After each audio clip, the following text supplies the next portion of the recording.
Et coucou, j'espère que vous allez bien, je suis ravie de vous retrouver pour cette nouvelle vidéo qui n'est autre que la vidéo sortie livresque pour le mois d'août 2026. Il n'y a pas beaucoup de sorties au mois d'août, en général c'est toujours comme ça puisqu'en septembre c'est la rentrée littéraire, donc le gros des sorties sera en septembre. Donc du coup, j'en ai pas repéré tant que ça, je vous ai noté 8 grands formats, un format poche et exceptionnellement j'ai trouvé 2 BD qui me branchent pas mal. Donc on va tout de suite partir avec les grands formats. Le premier titre que je vous propose de découvrir c'est Ozone, le tome 1, La Reine de Manon Pémuel qui est auto-édité et qui sort le 10 août. Pour le résumé, chères candidates et candidats, nous vous remercions de vous être portés volontaires pour les tout premiers jeux organisés par le gouvernement sous l'égide de notre bienfaiteur, le général Silas Dervaux. Vos capacités physiques et intellectuelles seront mises à l'épreuve. Chaque décision aura un impact direct sur votre avenir. Un seul d'entre vous franchira la dernière étape et accédera à une nouvelle vie porteuse d'espoir. Une opportunité que notre monde en perdition ne peut plus offrir. Pour les autres, la compétition prendra fin prématurément. Toute interruption du parcours est considérée comme définitive. Fiez-vous à votre instinct. Dans l'arène, les apparences sont parfois trompeuses. Rappelez-vous, donner, c'est servir, servir, c'est survivre. La nation vous remercie pour votre engagement. Vos choix décideront de votre sort. Fin de transmission. On est sur une dystopie un peu visiblement à la Hunger Games, à la Red Rising, je peux le dire, parce que je viens juste de finir le tome 1. Donc voilà, un peu dans cet esprit-là. Et ça a l'air pas mal du tout. C'est un auto-édité, mais moi, c'est de la SF et il m'en manque tellement en ce moment que... Enfin, en tout cas, j'ai très envie d'en lire, donc voilà. Le titre suivant sort le 14 août, c'est encore un auto-édité, Wings of Fire, le tome 1, Le Dernier Dragon de Jo Cabell, c'est Caballero, donc qui sort en auto-édité le 14 août. Pour le résumer, depuis la chute des Iron Fire, les Variks règnent sur l'Empire Dravania. Pour effacer l'ancien pouvoir, ils ont traqué les dragons jusqu'au dernier et détruit ces créatures légendaires. Mais privé de ses protecteurs, le royaume se retrouve désormais vulnérable face aux damnés, des monstres assoiffés de sang qui gagnent chaque jour du terrain. Fairstorm, une jeune archiviste du palais impérial, découvre pourtant l'impensable, un dernier œuf de dragon a survécu à la purge. Et lorsque la créature à naître lui demande de la conduire jusqu'à son véritable cavalier, elle n'hésite pas. Elle vole l'œuf et devient une traîtresse aux yeux de l'Empire qu'elle servait. Condamnée à Balteris, la forteresse où les prisonniers sont envoyés mourir face aux damnés, Fer n'a qu'un objectif, retrouver Kai Ironfire, l'héritier déchu et dernier cavalier capable de faire renaître les dragons. Mais parviendra-t-elle à accomplir sa mission sans provoquer la chute du royaume qu'elle cherche à protéger ? Ça reste du classique niveau dragon, mais ça a l'air vraiment très intéressant. Enfin, en tout cas, moi, ça me branche bien.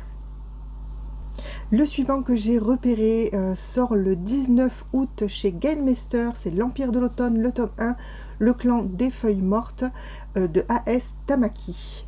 On dit que l'Empire a retrouvé la paix, on dit que les luttes fratricides sont terminées, mais ce qui a été brisé à Azemichi ne veut pas mourir. Aujourd'hui, Dieu et démons marchent parmi les hommes et une tempête se prépare. Sen est un prince en exil, rare survivant d'un clan qui a été décimé quand son père s'est rebellé contre l'Empire 17 ans plus tôt. Privé de son héritage, il est déterminé à réparer les crimes du passé, quel qu'en soit le prix. Rui est une paysanne dont le sort est inextricablement lié à celui de Sen depuis qu'elle lui a sauvé la vie. À la dérive, elle ne parvient pas à trouver sa place dans un monde qui semble ne pas vouloir d'elle jusqu'au jour où un acte irréparable la force à affronter son destin. À présent, les intrigues politiques, la guerre civile naissante et l'ombre d'une vengeance divine menacent de plonger l'Empire dans le chaos. Sen et Rui se lancent alors dans une quête qui leur permettra de restaurer leur honneur perdu. Voilà, c'est un roman sur fond asiatique occidental, ça a l'air vraiment très sympa. Le suivant, c'est la sortie de Rajo du mois d'août qui s'intitule Sing and See sur les traces du botaniste d'Alexis Marie. Donc il sort le 19 août. Victime d'une malédiction mortelle, Veda Thorne a accepté son destin. Mais l'isolement qu'elle s'est imposé se fissure lorsqu'elle devient la tutrice d'Antaris, un enfant dont la douleur fait écho à la sienne. Cela l'a conduit à côtoyer Iramélis, le père d'Antaris, qui vient d'apprendre brutalement l'existence de ce dernier.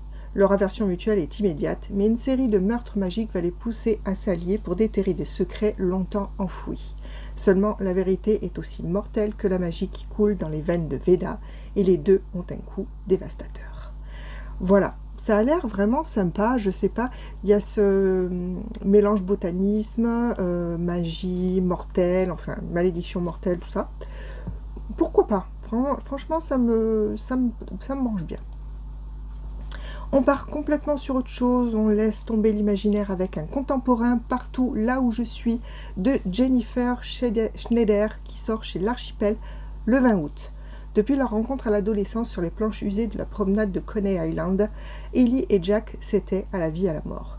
Un amour immense, une vie construite à deux, des rêves à n'en plus finir.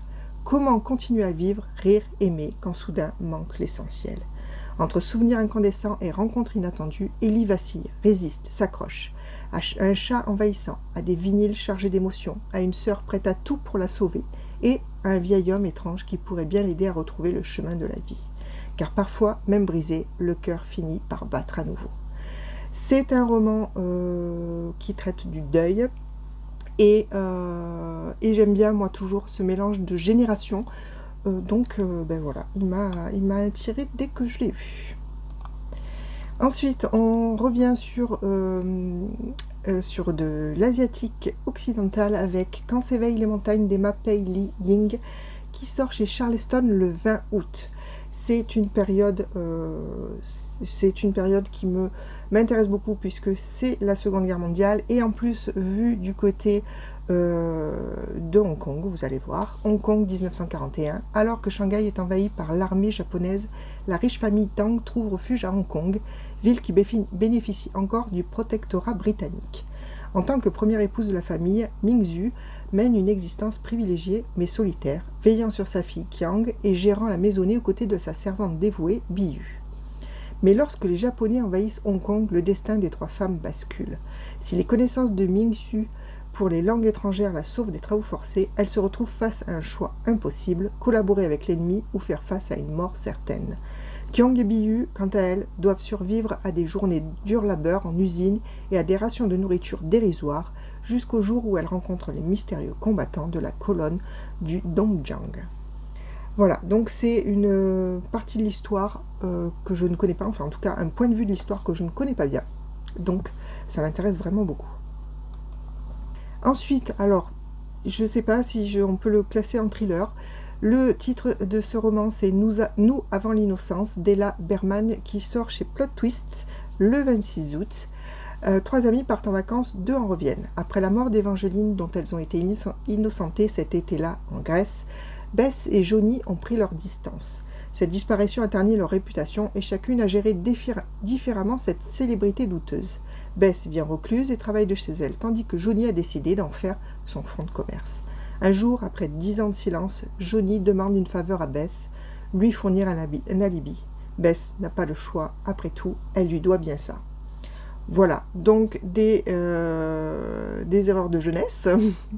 Enfin, là, on peut dire que c'est un peu plus que des erreurs, visiblement, puisqu'il y a une jeune fille qui est décédée, et voilà, on va partir sur un roman qui va mêler le passé, qui va se mêler au présent. Ça a l'air, en tout cas, ça m'intéresse pas mal. Alors, le suivant que je vais vous présenter, je pense que c'est plutôt un jeunesse, puisqu'il sort chez Ozu Éditions. Mais vraiment, le résumé, vous allez vous comprendre rapidement pourquoi il me tente beaucoup. C'est Le Chant de l'écume de Marie Gindre qui sort le 27 août, donc chez Ozu Éditions. 18e siècle à Réunion. La corde au cou, le légendaire pirate Labuse jette un cryptogramme dans la foule en criant « Mon trésor, à qui saura le comprendre ?» Des années plus tard, Agathe est bien décidée à découvrir d'où elle vient et ce qui la lie au cruel pirate, car elle ne garde de sa naissance qu'un médaillon au code étrange, ainsi que l'écho d'une voix envoûtante venue du fin fond de l'océan. Et si elle était la seule à pouvoir mettre la main sur les diamants perdus? Sur les traces du trésor de son propre passé, Agathe rejoint l'ancien pirate devenu contrebandier. Osera-t-elle affronter la vérité fantastique qui se cache sous les embruns? Bientôt, le pouvoir de l'océan pourra être le sien. Vous l'avez compris, une histoire de pirate, forcément, il fallait que je me la note. Alors, je ne sais pas si je me le procurerai, en tout cas, j'attendrai peut-être les premiers retours avant de voir si vraiment je me lance dans ce roman. Voilà, c'en est fini pour les grands formats. Maintenant, le seul roman poche que je vous présente, c'est un très vieux roman qui est sorti, je crois que c'est 1920, je ne sais plus. Ça s'appelle Les âmes de feu, c'est de Annie Francet-Harard et ça sort chez Pocket le 20 août. C'est un SF c'est de l'anticipation, il me semble. Donc pour l'époque, c'était apparemment très réaliste. C'est très réaliste maintenant, donc savoir que ce qui a été imaginé à l'époque peut être presque vérifié aujourd'hui, même si c'est pas vraiment ça, mais en tout cas, ça se rapproche d'après ce que j'ai compris. En étudiant des échantillons de sol récoltés à proximité des métropoles, Henrik avait suivi la progression de la catastrophe. La bactérie, aussi petite qu'utile, était anéantie en périphérie des usines, de sorte que, si des matières en décomposition se retrouvaient dans le sol, elles ne pouvaient plus être transformées en matière vivante. Les plantes et les animaux souffraient de la faim à leur tour. Seuls les humains, dans leur tour, dans leur habitat approvisionné en air purifié avec leurs aliments artificiels, pouvaient surmonter cela et y survivre, eux seuls. Voilà, vous voyez un petit peu où on va. Donc c'est presque d'actualité alors que c'est un roman de 1920. Et voilà, j'en ai fini pour les romans. Je vais maintenant vous présenter les 2 BD que j'ai repérées ce mois-ci. Vous le savez, c'est assez rare, mais celle-ci me branche pas mal. La première, c'est Callisto, l'histoire complète, donc de Camille Salomon, qui sort chez Draco. Alors j'ai pas noté le dessinateur, je suis désolée, je vais essayer de voir si je vois son nom ici. Je crois que c'est Valentin quelque chose. Pas très bien, bref, je vous note tout ça en bas. Donc, il sort le 26 août donc chez Draco. Les constellations racontent les histoires que les dieux voudraient oublier. Grèce antique, Arcadie. Condamnée à un mariage forcé, la princesse Callisto s'enfuit dans les bois sacrés rejoindre la déesse de la chasse Artémis et les nymphes qui l'accompagnent. Dans cette nouvelle vie, elle goûtera la liberté et à la sororité. Mais un danger cruel et impitoyable la guette. Du haut de l'Olympe, Zeus la convoite, et pour le roi des dieux, rien ni personne ne peut se mettre en travers de son chemin. Une relecture féministe du mythe grec où la solidarité et l'amour maternel sont capables de défier les dieux. C'est, je sais pas, j'ai trouvé les dessins super jolis, et puis voilà, peut-être une vue du mythe grec féministe, même si je sais que c'est un petit peu à la mode ces temps-ci, de le voir dessiner, ça m'intéresse, je sais pas, il m'intéresse vraiment. Et le dernier, c'est Les filles de Magdalena de Chantal van den Heuvel, qui sort chez Glénat, je crois que c'est Vent d'Ouest. Le 26 août, là encore, j'ai pas noté le dessinateur ou la dessinatrice, je vous mettrai ça en bas. Molly est domestique dans une famille fortunée. Aux côtés des 2 enfants du foyer, elle grandit à l'abri du besoin malgré sa modeste condition. Ensemble, les 3 adolescents forment un petit orchestre et ne rêvent que de musique et de liberté. Mais le destin de Molly bascule le jour où, par naïveté, elle se laisse séduire par un jeune officier volage. Enceinte hors mariage, elle est rejetée par la bonne société irlandaise et envoyée dans l'un des couvents de la Magdalena. Derrière ces murs où l'on prétend expier les fautes, les filles mères sont punies. Dès son arrivée, Molly devient blanchisseuse, comme des milliers de femmes internées. Bientôt, elle découvre l'envers de l'Irlande pieuse, le travail forcé, la privation, l'humiliation.